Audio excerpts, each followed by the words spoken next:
Hello, welcome, and thank you very much indeed, everybody, for making the time to join us this morning. This is our webinar on the UK Corporate Governance Code revisions, a listed company perspective. We are absolutely delighted by the response that we've had to the webinar. We have approaching 600 people who've registered to be with us today, which is a great reflection of the appetite for this important topic and what we're going to be discussing today. Before we begin, I thought I would just cover over a couple of housekeeping points. The first one is that, as you'll have seen, this webinar is being recorded. The second is to say that if anyone has any questions, we'd be absolutely delighted to receive those. And could they please be put into the chat, and then we will put those up on, we will see if we can circle around to those and answer a few towards the end. One final point I just wanted to make is that we're very lucky to be so early in the consultation process with this webinar. And one of the things is that the panelists will be speaking sort of really with their very early thoughts. And it would be helpful if people could take those comments in that light, because we're lucky to have everybody here right at the start of the process. So by way of an agenda today, I'll be starting just by introducing the panel, and then I'll introduce myself and a little bit about BlackSun for those who don't know us very well already. I'll then hand over to Kate, who's with us here from the FRC, to give us a sort of high-level overview of the revisions themselves, and then we'll open up the panel discussion. So with that, I'll just move on to the panel. So we're really lucky to have a brilliant panel with us this morning, and I'll read from left to right. We have Kate O'Neill, the Director of Stakeholder Engagement and Corporate Affairs at the FRC. Then we have Robert Welsh, the Group Company Secretary at Tesco, one of our clients. Another of our clients is Justine Ferguson, Governance Manager at NatWest. And we're also delighted to have our client, Gavin Bergin, Head of Secretariat at British Land. So that's our panel for this morning. And my name's Harriet Rumble. I am a Director of ESG and Investor Communications here at BlackSun in the consultancy team. And for those who don't know very much about BlackSun, we'll just touch on that very quickly.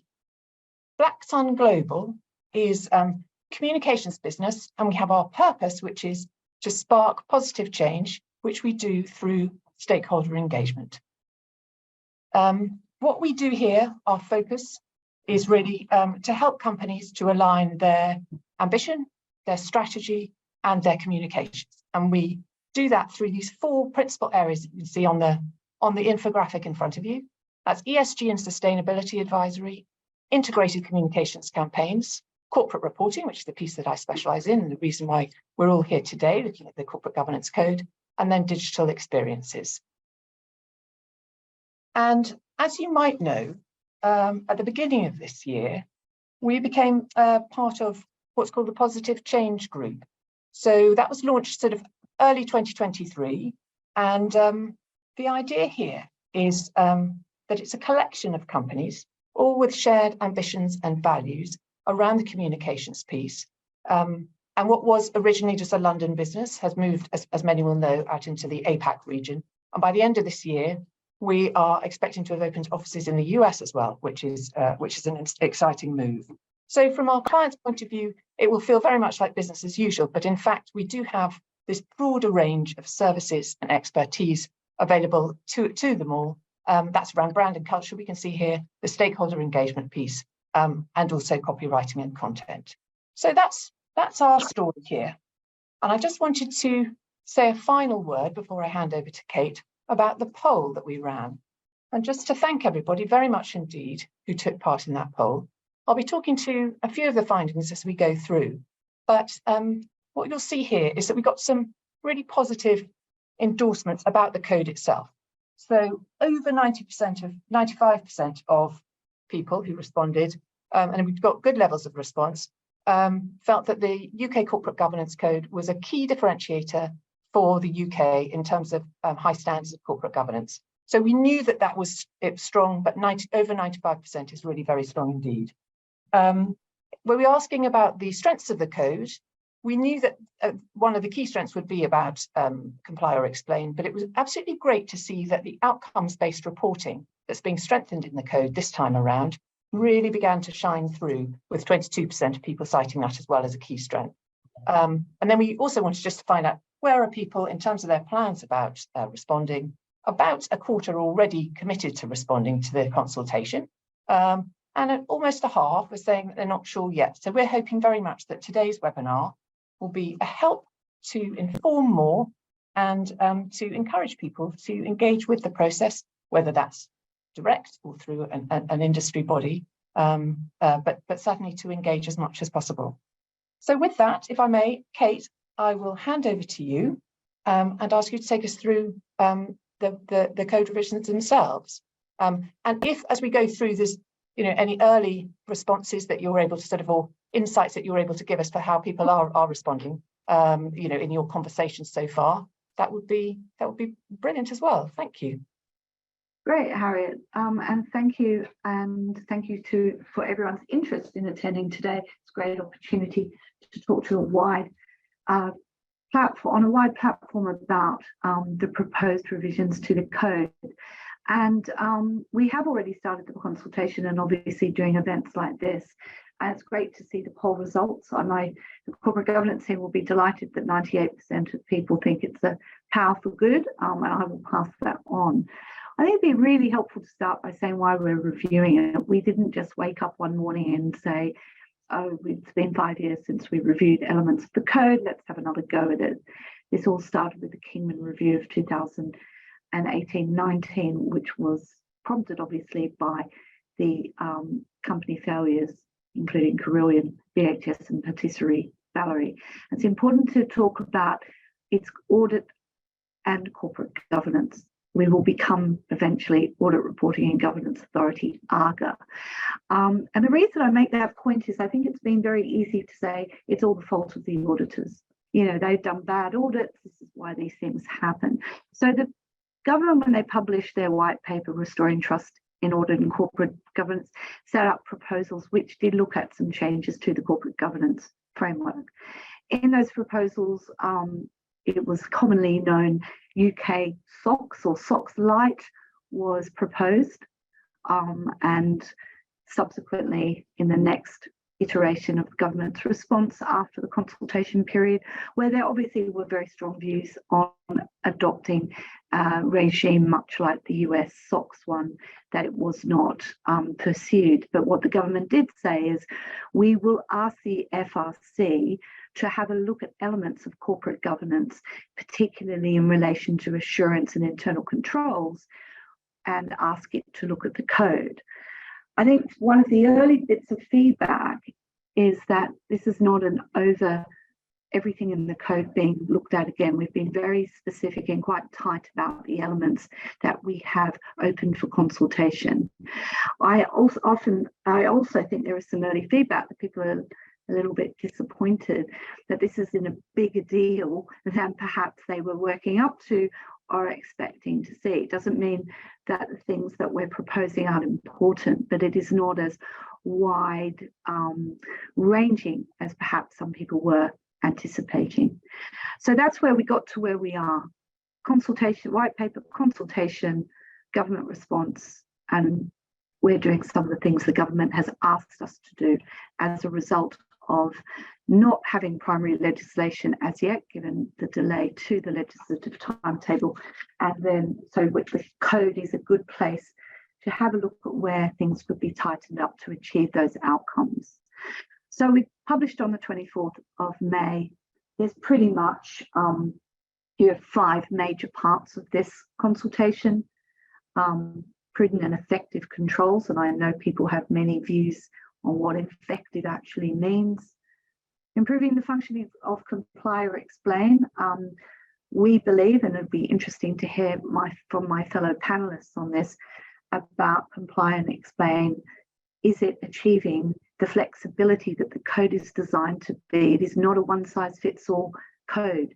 It is supposed to it does recognize that operating models from different companies in different sectors are very different. The risk levels, the materiality of risks are different. And that is why we think a principles-based code with the Comply or Explain is so vital to the success and health of the corporate governance code. Responsibilities of the board and audit committee, I think, as I was saying, I think there's been a lot of loud voices of this is all about audit. It is about the board and management really being able to demonstrate how it's going about its sign-off, its internal controls, and how is that informing board and committees to take the sign-off required for reporting. And also, as I've said, it aligns changes to the legal and regulatory requirements that the government response put out. There is an expectation of a statutory instrument that will come up in relation to some of these internal controls. But in the meantime, the code revision is really where the focus should be as we look at what the government's intention was when it started its consultation in 2021 about raising standards internally for companies and their boards for better outcomes for their stakeholders. We're doing a 4-month consultation, which has been very much applauded, given that it'll mean most people get August off and will not be putting together their consultation responses. And we think that's a good long period of time to enable some really rich discussions with interested parties and getting their responses in. If I can get the next slide. So, as I said, the 3 main themes are internal controls, resilience statement and viability, risk management and internal controls, demonstrating that they are in place, that they are driving sign-off procedures to board and management, or actually informing stakeholders about the robustness of the control systems of the company. I think we've certainly had some early discussions where a lot of, and I would guess these are larger listed entities who feel that you're probably doing a lot of this already. This is not a major step forward, perhaps for some other size companies where there might be some challenge where they have to really think about the materiality of their risks and how to use them to inform sign-offs and reporting. Boards, there's, and you'll see in the consultation, diversity continues to be an issue that the FRC is always engaged on. Overboarding, and I know some of my colleagues have real life experience and will share that on how they manage that overboarding. And nominations committee, where some people might say that they're kind of forgotten sometimes in these discussions. I think it is what is their role in succession planning, etc. Leadership and reporting, talking about sustainability in all forms, not just about sustainability, climate-related sustainability, but the sustainability of the business model, and I suppose that links to the resilience statement. Culture, and in a big word, and it means so many different things to different people, but I think the thinking here is if corporates and issuers are really talking about it as a key pillar of their strength or operating model, that should be able to be demonstrated and brought to life. And again, it comes back to your opening comments, Harriet, about outcomes-based focus. It's great to talk about things, but actually what's the outcome? What's the real proof of you doing that? Same on strategy, don't use kind of loose language, bring it to life and show how you're doing it and how you're delivering it. And what I've mentioned before, impacts and outcomes reporting. Next slide, please. So before we go to the panel, I guess one of the things that there's been a lot of noise about is comply or else. We obviously don't agree with that, and we would love to talk to anyone who feels that they are being forced into that position, particularly by the FRC. In fact, we recently put out some work about how people are increasing their explanations rather than complying, and we welcome that because we think that's a grown-up way to talk about often complex business models, complex operating positions, and being really open and transparent with your stakeholders about what you're doing and why you're not complying and why that works for you. And I think underpinning all of this is the stakeholder engagement. It's not a popularity contest. There will be stakeholders you will have to prioritize over others, and the others won't like it. Absolutely no doubt about that. But I think it takes a really strong board and management team to have the strength and the authority to really set out about their priorities, what's material, and why they've made those choices. So really happy to stop there, Harriet, and take any questions or start speaking to some of the panelists. But I hope that gives people an overview of the thinking, where it came from, the genesis of this revision, and how it is not the whole code. That's brilliant. Thank you so much, Kate. That's really a super helpful start. And really great to have, just an overview of all the key parts to this consultation process. I thought what we might do is now just sort of go round the panel, if we may, and just ask if there are particular aspects of the revisions that you found, were notably very welcome, sort of pleased to see them as they came through. And perhaps, Robert, I could just start with you on that one.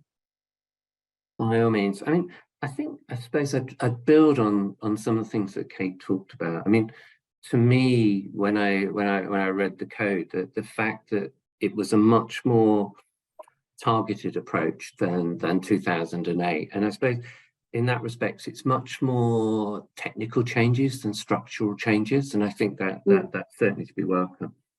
I think also the fact that a lot of the changes have been so well trailed, whether it's through sort of restoring trust response from the government, which is leading to sort of internal control and risk, or whether it's some of the other areas that are in there, which again has been very well trailed by the FRC or by investors, whether it's through the work that the FRC has done on sort of reviewing annual reports in the past, and therefore there's more of a focus on outcomes, or whether it's investors' focus on overboarding and time commitments, or whether it's just the changing nature of the markets in which we operate and the increasing focus on ESG and sustainability. I think all of those things have been very well trailed, so it's no surprise to see them in there. Also, I think that it's not, everything is not additive on the code. There's actually been some things that have been taken out, so a reflection of the minimum standards and those types of things. So there's a reduction in there and a desire to avoid duplication. And also a reflection of other things that are happening. So the secondary legislation that's coming in around resilience statements and the changes to pies, I think that's reflected in there, and the fact that we'll probably have more companies now subject to the code because of the FCA consultation that's ongoing as well. And I suppose my final point is that, again, I think the FRC's listened, and I think compared to where we started from, companies now will have an extra year in which to sort of digest it and adapt to it. And the fact that we've now got till, I suppose, first reporting in 2026 on it again helps. So it gives companies time to actually sort of have time to think about it, have time to change processes, change systems if they need to. So overall, I was sort of a slight smile came across my face when I first read it. Well, I'm writing that down. Thank you, Robert. I'll put that in performance review language for the rest of the team as well. Pleasure. Oh, that's great. What about you, Justine? Was there anything in particular you were pleased to see coming through? Harriet, so my day job is around supporting code compliance, broader regulatory compliance, and the whole annual reporting side of the equation. So my views are very much coming from that perspective of being at the coalface on corporate governance. I think for us, lots of things to welcome. The focus on directors' external commitments and overboarding, it's something we've had some live experience of recently. So pleased to see the FRC acknowledging investor interest in that area and hopefully providing some additional clarity for companies on what they can do in that space. Other themes, some of which Robert has touched upon already, I think the focus on outcomes-based reporting is something that we strive to do, but sometimes find a bit of a challenge. So good to see that additional focus, which will help us along that journey. And also, as Kate's flagged, the continuing focus on diversity and inclusion, helpful to see the additional clarity in that space as well. And all of these themes, I think, are, although, as you were saying, the implementation date is a while away, we're always thinking about how we can improve our disclosures. So these are helpful themes for us to start thinking about now and in the shorter term as well. Brilliant. And just to complete the circle then, Gavin. Sure, there's a lot else to say. I think I would welcome for sure the elevation of outcome reporting out of the guidance into the principles. I think it's very helpful. I think I really welcome the maintained flexibility that the code offers, and I know that's something that the FRC is quite passionate about preserving. I think with outcome reporting and the comply or explain element, though, I think there's what tends to happen is the flexibility and sometimes the vagueness around that is sometimes then it creates a gap that proxies and others kind of come into. And I think it'd be really nice if this code revision was taken on board by the entire market, and that if you are providing an explanation, it's not comply or else. An explanation of a governance arrangement that works is just as important as comply, and I think that comes across really nicely in this code. Yeah, Kate, that's definitely something sort of close to your heart, isn't it? Yeah, I mean, I think we get frustrated by this. We kind of hear and think, well, who's telling you this? But I think you're right, Gavin. I think the whole market kind of has to be as one on this, because, and I know this isn't about the proxy voting agencies, because that would be a session all on its own. But I think there is a lot of research. We're certainly putting some out tomorrow. And I think people have to kind of be really thinking about the solutions to some of the frustrations where people think I am actually complying by explaining. That is compliance with what I'm required to do. I think, though, Gavin, you're right on the outcomes focus. We've talked a lot about that in some reviews we've done, and the guidance that will follow in the autumn this year after the consultation closes is really supposed to help people. What we want to get away from are these vague statements that are not linked to anything concrete, whether it's data, whether it's examples, whether it's bringing things to life. And I think on the ESG front, that's definitely needed. People make some fantastic statements and promises, but it's got to be linked to something. And I think those companies who are really thinking about that cross-referencing, that bringing the back end into the front end and vice versa, are really going to be the winners in improving the outcomes focus. Brilliant. Thank you, Kate. Thank you, everybody. There's so much to play with here, even though the code revisions are relatively limited, as compared to 2018 and so on. But I thought I might pick up on a few of those pieces. And Justine, if it would be all right, I might start with you. Just talking, I think you mentioned about some lived experience, some sort of practical the thoughts around that overboarding piece. And I know it's something that's on the minds of lots of companies. We talk to our clients about it from time to time. Can you share just a little bit about that with us? Yes, happy to, Harriet. So we've had some live experience recently, and I can share some insights on this because it's all a subject of public disclosures.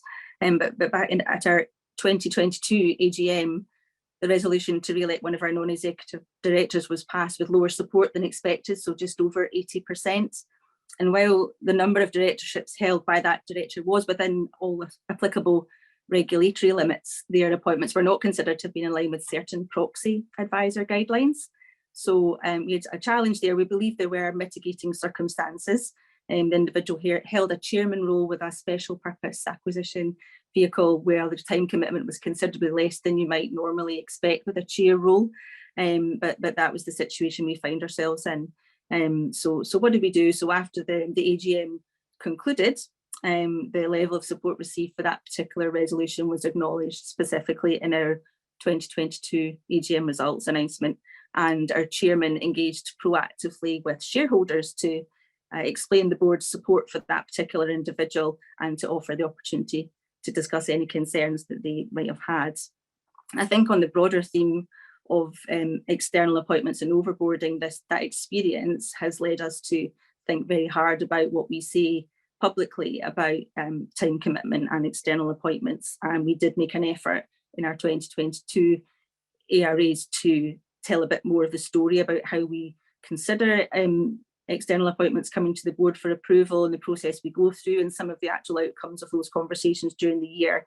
And then when we came to our 2023 AGM, we made a point of saying more about that particular individual in our letter to shareholders too. So it's like trying to find all the different opportunities for us to communicate more proactively on external commitments and time. So I think looking ahead and looking at what the proposed revisions to the code are saying, I think the changes to provision 15 would help to provide more decision useful information on directors' time commitments by being a bit more explicit about that. So I think that's to be welcomed. Also interested to see the provisions relating to board evaluation or board performance reviews. It would be known. That's another subject close to my heart, and I think we make sure that time commitment is something that's on the agenda for individual reviews in that process, but that the code seems to be challenging just to maybe go a bit further than that. So that's another interesting something for us to think about as well. That's great, thank you. It's useful to hear those sort of tangible pieces as well, because that's what one of the sort of joys of having the panel here today is to be able to sort of talk about how it really how companies are thinking about it in reality and what the implications are. If I could perhaps just build on what Justine said, yeah. we actually have our AGM on Friday, so heavily involved with sort of talking to institutions at the moment. And I'd say that the two hottest topics out there, one is ESG and the other is overboarding. And we, similar to Justine, in last year, we had a big vote against one of our nets, and as a result of that, we ramped up our disclosures in the annual report and accounts around what the nomination committee does around sort of reviewing both on an ongoing basis and an annual basis everybody's sort of external commitments, whether that's directorships or other commitments that they have, advisory roles, and looking at the time commitment. I'd say the one thing that does strike me is that although you can get votes from the big proxy voting agencies, a lot of it now comes down to specifics in investor policies, and investor policies are not necessarily aligned with the ISSs and the Glass Lewis's and the Ivies of this world, and we need to take that into consideration. I think although we've been far more transparent and far more open and about what we do around overboarding, the board's considerations of it, I think we probably need to take it even a step further, which sort of endorses where the FRC is taking companies as well. So I think unless we go there will be a lot more questions from investors and a lot more bigger votes against. So I think it's a point very well made. Excellent. And Gavin, I could see you nodding. Is there anything in particular that you'd like to sort of add to that? No, I agreed with all of it. I think it's an interesting point that Robert made at the end there, and I think it highlights that where the question of overboarding is open to judgment and open to issuers to decide what's appropriate for them, we are relying on engagement and we are relying on investors and advisory agencies to assess that and judgment and if it's appropriate or not. And I think sometimes that's the test that is missing, and that's something that as company secretaries we are compelled to try and put across in a way that is easily understood. And I think that's a challenge to us, but it's also a challenge to the market to really buy into that approach. Yeah, no, I think that all makes sense. I mean, it's certainly something that will continue to be very relevant. But it's interesting. I'll be interested to see, what the responses are now with now that we know what those code revisions are looking like, and as people are thinking about their next annual report, whether there's the explanations about what's going on and what considerations are being taken into account in the processes for that sort of sufficient time piece. How that will play out in the next set of reports. I think it'd be interesting to keep watching. I suppose any of the comment, just building on what Justine said, was where I suppose because of how some companies obviously are already dealing with the issue, and the nominations committees, their boards, whatever it happens to be, to review time commitments and other direction.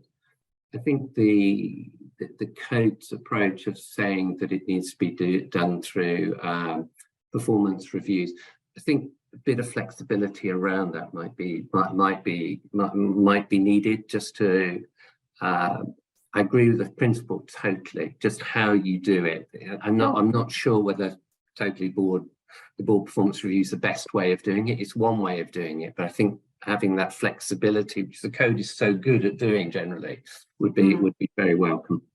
Interesting. I also think, listening to this topic being discussed, it's again knowing, and if you're talking about investors, knowing what they expect. So you're anticipating issues or involving them in an emerging issue, or talking to them about something that's changed that they may have a negative view on. I think we would be surprised if people were surprised at an AGM on some issues around this, if they've got good stakeholder engagement and understanding of the pinch points or driving thinking of some of your top investors in particular. Yeah, no, quite so. But can I ask one follow-up question, Harriet, if that's okay? I mean, I was talking earlier about when the code talks about significant appointments and commitments to other organisations, is there any thinking around, maybe it's in the guidance, around what that actually means and factors to consider? I think that will be in the guidance, Justine, and I also think significant is another one of those broad terms. I think I've heard people talk about, well, I'm on a charity. Is that considered the same as sitting on a listed board? Is that the same as sitting on an investment trust? I think there's quite a spectrum of what people consider in their portfolio. So I think we'll be very interested to hear, and also from the investor community, what do you think is significant? I mean, probably being the chair of 4 FTSE 50 companies can be considered to be quite a lot. So I think getting some feedback from them will be really key to this definition or guidance. Thanks. Thank you, Kate. I thought I was interested there, Robert, because you said the 2 key issues coming up with this sort of AGM piece was around the overboarding and then ESG. And interestingly, when we did our poll, we said, if you can see any challenges associated with any of the revisions, in which areas do they lie? And the clearer area where people did feel there might be some challenges was around the oversight and assurance of ESG. So that was a sort of 40% of the respondents felt that might potentially be a challenge. And I thought, Gavin, I might start with you on that one, this oversight and assurance of ESG. And is there, sort of in your mind, how does that sit? Is there a difference between the assurance of E and S and G? What's your broad feeling about all of that piece? Yeah, I think this will be really specific to certain companies and certain industries, and that the individual components of ES and G will be very different for each company. So it's quite hard, and I've seen a few calls for a standardized kind of reporting framework for ESG, and I think that's going to be really difficult because of the component parts that I just mentioned being very different. If you do a comparison of issuers in your peer group about what materials they publish compared to you'll probably find that you're all very different, and even in the same industries you're probably reporting on very different things. So assuring that, and if you are going to a third party assurer, which you obviously will do that for you, it's quite difficult. Some of the data is quite difficult to assure, and some of the data is changing because the improvements, I'll quote the real estate industry that I'm part of, but the tech that is going into changing the amount of carbon into the materials that go into the ground, that's changing all the time. So if you set a target 10 years ago and you're kind of working forwards, it's quite hard to set a glide path, for example, and that means that as your inputs change, the question of assuring your report changes as well. And I just think that issuers should be quite alive to that. And if it's something that they're not already engaged with, it needs some attention, because it's a real minefield when you really get into the detail. But I welcome the reference to this in code. I think the oversight of this process is going to be really important. And, you know, we've seen TCFD into annual reports and other requirements, and I think it needs proper oversight at the board level. Most organisations will probably find it fits in their audit committee. Some organisations might have an ESG committee, and perhaps that's got a role to play as well. But it's a complex area, and the S in particular can be an area that is particularly tough to assure, and a lot of issuers and a lot of organisations have quite a different approach in what kind of goes into to the S. So it's going to be a hard one for the regulators to get round, because it's so varied from issuer to issuer. Yeah, Kate, is that resonating with you? And with yeah, some I mean, early we've responses? heard this for a while on TCF, on ESG, as you'd expect, and you know, TCFD has been a good starting point for companies to get, I guess, their heads around. And Gavin's quite right. There's obvious sectors that have thought about this for a lot longer than other sectors. Perhaps not the S bit, but certainly the environmental impact issues. As for assurance, I think, you know, the world is coming to grips with this in lots of different ways, and assurance is one of them.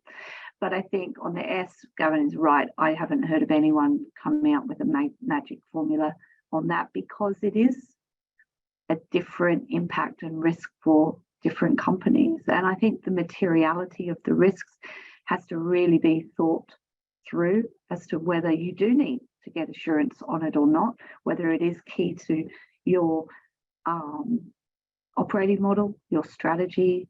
I mean, I think we're doing a piece of guidance we're putting out later this year on materiality generally, because I think you could say too many people are reporting on things that are not really material to the business or the future of the business or the prospects of the business. And that's coming from a good place, but probably some guidance that helps people think about that. And as going back to, there are sectors who have done this for a longer time because of just what they do. It won't be the same for everyone in any way, shape or form. But I think if people are talking about ESG commitments or setting them out there, then yes, you're probably going to have to find somebody who's going to sign off the truth about what you're putting out there. Yeah, I think one of the difficulties, and there's an obvious tension here, we'll talk later on about the diversity of audit, and I think it's, you know, there aren't many players in this space, and if you're looking for one of the big accounting firms who offer this ESG assurance to do it for you, it might preclude you from your audit tender work as well. So there's an obvious tension in audit and non-audit services, which will be particularly relevant to the smaller issuers that perhaps have got a smaller fee to work with. So that could be quite challenging in the future, and that needs thinking about some time in advance, because once you've made your decision, you're kind of stuck with it for a while. yeah, no, absolutely. And we're hearing that in these early sessions of the engagement, that's something people are flagging. So we'll be very interested in responses on that particular topic. I must admit, I think that in terms of ESG, I think virtually every company is on a journey on it at the moment, and where we are now is going to be very different to where we are in the future. So if I talk about Tesco, we probably have about 29 sustainability KPIs, but only 6 of those we have external assurance on. Do I see that over time changing? Yes, I see a lot of those 29 will change over time, and probably as we move forward, we'll probably do more external assurance. But I wouldn't underestimate the difficulties getting external assurance on these issues and the time commitment that it takes, and collecting that data and making it sure. So I think the spirit of the code change is absolutely right, but it will take companies time to get there, and companies will get there at a different pace as well.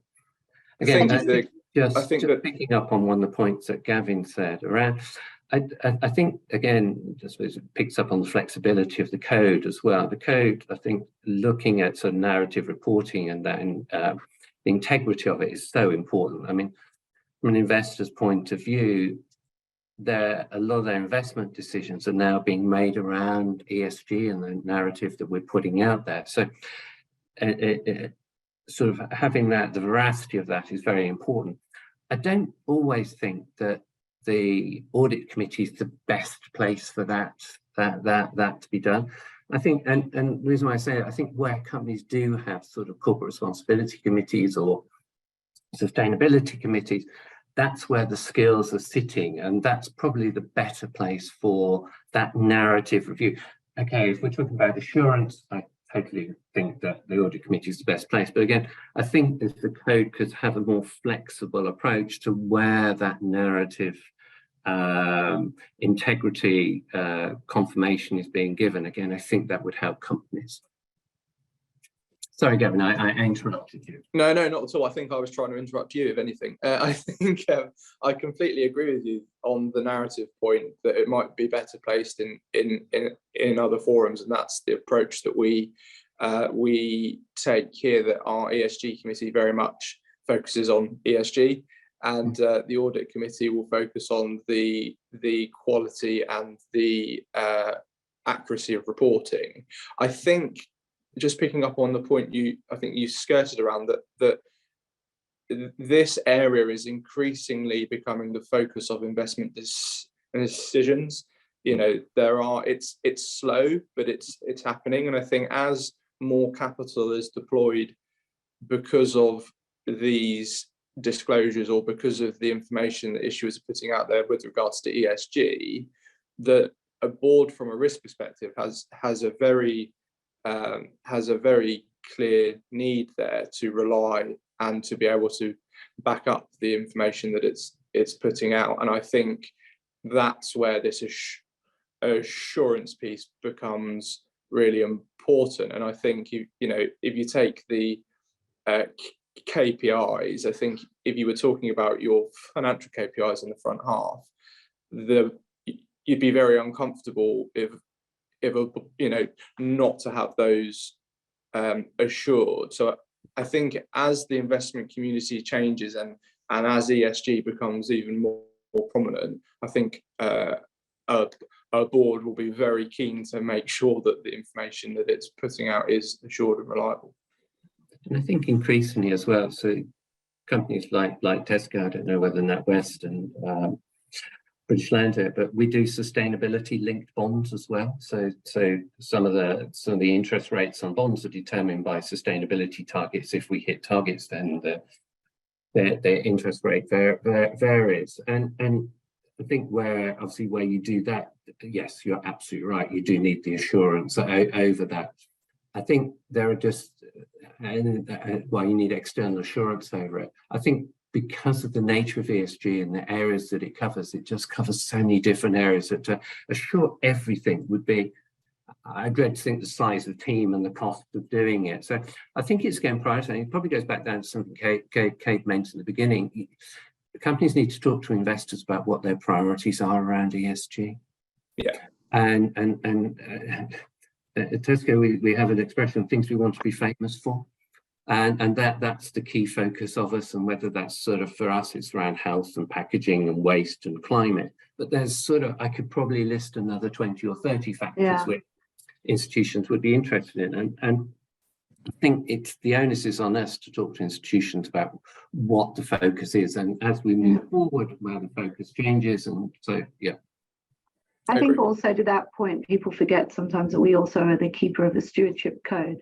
And certainly, as there are happily a lot of people who want to be signatory to it. And the reason it is not a one and done exercise, because we want to continue to challenge signatories to say, well, you say that you're, again, the outputs, you say you're talking to the issuers about these issues. You know, how are you doing that? How is that feeding into your investment philosophy? You know, and then year on year, you can make sure that it's not, again, empty promises of, yes, well, I meet with the company secretary once a year and we have a cup of coffee and it's all good. So that's the linkage to making this part of that. And we really, you know, and we have been, Gavin certainly said this, you know, we've disappointed some fairly big fund managers in saying it's too generic, it's too vague. You have to be specific about how you intend to engage on these topics that you say are so important to you. Thank you. I'm conscious there's so much here. It's lovely that everybody's super engaged with it all. I think it would be remiss of me not to talk a little bit about the risk management and internal controls piece, because, you know, that's something that's been, you know, very, very much sort of anticipated. Lots of appetite to see what's happening there. When we were chatting previously, Gavin, I think one of the things that you were welcoming was this transition of responsibility to the board for signing off on this piece. And I wondered if you could just tell us a little bit about why you think that that's an important step forward and a positive for the code revisions. Yeah, and let me explain that more broadly. So I think what I welcome, I think what most people would agree is a good thing, is that the board should have some oversight over the internal control framework that a company operates under. And we've seen what happens to big organizations where that isn't the case. And I think that's very welcomed and sensible. I think there's a risk in the drafting as written at the moment around the declaration. And I think one of the challenges that's been discussed is it feels like a transfer from executive to non-executive ownership of this oversight of internal control. And I think we have to be very careful here. I think there's a very good argument, and it's very sensible, that the executive management have a very large part to play in making sure that the internal controls are effective and are proper and are working. I think there is also a very good reason that ought to be overseen by the board. But I think, as written at the moment, talking about providing a declaration that the internal controls are effective throughout the year. Practically, when you think about what a board would require to be able to make that declaration, that all of a sudden is a very large part of your agenda, with probably quite a lot of assurance around it. And I'm not sure for some of the smaller issuers whether it would be particularly value additive. I think if you're looking at financial services, if you're looking at the big regulated sectors, they're doing it already, and that's rightly a huge part of what their board does. I think, though, it will be for companies to decide where that fits. And what I would warn against is the drafting as it currently is, kind of forcing companies into the board making a disclosure and the work that needs to go into that about the continual effectiveness of controls, which from my point of view, I think is an executive function. And Kate, did you want to respond on that one? I mean, it's interesting, and certainly been raised along the way, not just since the consultation was public. I mean, I think in my opening remarks, I was saying, we've got to get away from the auditors did wrong, bad auditors. It's not just the board, it's management. I mean, I think that's certainly the philosophy. Perhaps the drafting does need to reflect that a bit more, and we'll take that obviously as part of the responses to it. I just couldn't see it working, that a board would ever even want to give sign off on something that the management weren't very, very involved in, not just the production of the information, but also assuring or certifying that it's correct and was done in a certain way. I'd probably add to my point, just to be clear, that people who are trying to say that this was going to be a Sarbanes-Oxley, it's definitely not. I mean, this is a really sensible. This is a sensible. This is a really sensible piece of regulation. I think I'm talking about a nuance here. I think I'm talking about this continuous effectiveness piece, and obviously that is a management function, but it's something that I think the word that's probably missing is oversight. And I think it's making it really clear that you've got a board oversight of an executive job, and because I'm afraid of check boxes, and being presented with a checkbox and is a worrisome thought. Well, I'd sort of probably endorse what we're probably more at the beginning of our journey on this than perhaps Gavin is and Justine is, sort of the regulated nature. But I think our initial thought is very much along those lines, that it's the executive management which will do the day-to-day on risk and internal control, with the board having sort of regular oversight. What regular means we'll determine over time. But I think that as you'll end up with most of your board being just on risk and in internal controls. I suppose the other thing that strikes me and goes back, I suppose, a bit to SOX in the US is the definition of sort of the risks and controls that we're looking at is quite broad, actually, and perhaps even broader than what it is in the US, in that ours is around sort of operational compliance and reporting, whereas the US tends to be much more around financial. Yeah. I know exactly why the FRC has done it, and I think it's absolutely the right thing, because, as I said before, so much of investors' decisions are based around strategy, are based around corporate governance, are based around risk, all of which appear in the strategic report, and therefore it's vital that they have absolute confidence over it. But I think it is quite far-reaching, and companies just need to think quite broadly in their approach to internal control and risk. I think it goes back to my point. Oh, sorry. I was just going to say it goes back to my point about being really clear what's the material considerations a company is putting at the heart of its strategic report. Because if you're not prioritizing that, you are going to end up with 100 things you're going to be talking about of varying impact and importance to the company. Yeah, I was just going to add that I think the broadening into reporting is really welcome. I agree with Robert. I think it's something that's very sensible, but it's really important that we don't at the same time lose the focus on the financial reporting.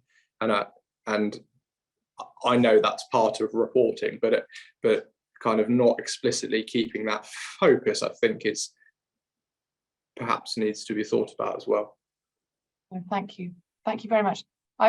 It seems a shame. We could all sit here for a lot longer, I think, because it's the inputs are so valuable. REM is obviously another part of the revisions. I think it was quite well. I think I'm right in saying, and please correct me, sort of panel, if I'm speaking out of turn here, but the revisions around REM probably were, relatively speaking, sort of expected. They're quite technical, and perhaps I'd love to circle back perhaps to that area another time, because it's a big topic, but perhaps one that we don't have time to dwell on properly here.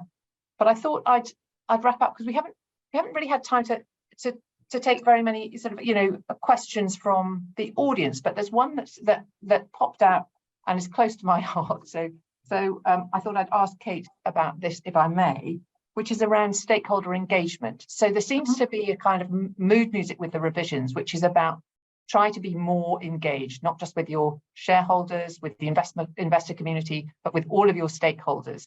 And I wondered if you could just talk to us a little bit about what you're expecting companies to be doing there. Are there any sort of practical applications? How should they be approaching that piece?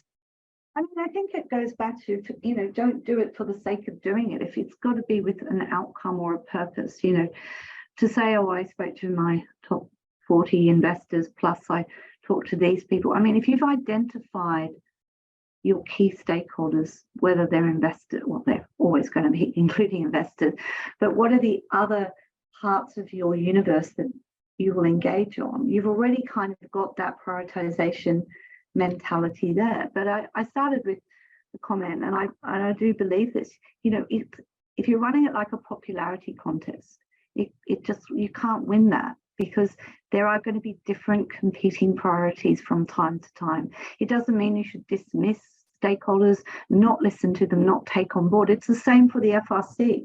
We hear from stakeholders all the time. There are people who think we don't go far enough. There are people who think we do go too far. We need to engage to hear it all, such as this consultation. But I think if you've already thought about the priorities, the emerging risks, it will drive your stakeholder engagement behaviour, I would believe. There's obviously always going to be a core group, but I think that will reflect in you being able to speak confidently about how activities are affecting your returns, how your strategy is being adjusted to reflect a change in the environment or the macro. That's kind of really having thought through what are those changes that are really going to have that impact, and you need to talk about them and be very clear and transparent with the world as what that means for you. I don't know if that was a very long-winded answer, it maybe felt like it, but I think I was just saying the prioritization, you know, people have to stop thinking. I spoke to 100 people, so I kind of won the competition of how much engagement I did. I think that's super helpful, Kate, and thank you. I mean, as you know, it's something close to our heart here at BlackSun. I thought, you know, that whole piece, isn't it? I remember we were as we were preparing for this call. I remember Gavin, you saying about, you know, I think it was actually in terms of REM, but about the importance of engaging and listening and change, and that's what governance is all about. And it does feel like that's part of what's happening through this whole piece with the revisions, with the extended consultation period, with the loss. I know a lot of encouragement to you know, participate actively in the consultation, whether it's direct or just in areas where you're interested, or in, you know, across the Absolutely. Please do. And we are running a number of state roundtables where we've split it into topics. We've also done the more generic one across the whole code. The information is on the FRC website. They're proving very popular. And some of those will really get into the technical detail. Members of our corporate governance team will be there. And there's, you know, we're on the listen and receive mode, but we need people to understand the philosophy, the thinking, what we're trying to achieve with it on some of those key issues. So I really encourage as many people on the call, if they want to take some of the conversations to a more detailed level, to attend those roundtables and participate. Brilliant. No, thank you, Kate, for that. And actually, when we did our polls, I'll finish with the poll as well. 60% of people who responded said that they were involved in putting together a briefing for their board or for their senior management team in exactly this topic. So we're hoping that our little contribution today has been helpful. Obviously, the ongoing active engagement will help everybody to be able to put together the best possible, you know, briefings and understandings and engagement and so on. So it remains for me then just really to say my thank yous, a really heartfelt thank you to all of our panelists who've been brilliant and generous and thoughtful and kind and, you know, so valuable with their contributions today. Thank you all very, very much indeed. Thank you to everybody who's participated today, who's joined in the webinar, who joined in the poll. It's all about engagement. We've got a few more webinars coming up. We've got one tomorrow actually on investor websites. Then we've got rankers and raters. And then we've got that one's on the 20th. And then on the 4th of July, something that, of course, our team are particularly keen to track and to see, which is our Complete 100, the 18th year of the annual, all of the FTSE 100 annual reports and what's coming out of those. So, you know, this is all about what we're all concerned with, and hopefully this idea of you know, engage, listen and change is exactly what we're all working towards. So thank you very much, everybody. Thank you for joining us today, and I hope you have a very good rest of the day. Bye-bye.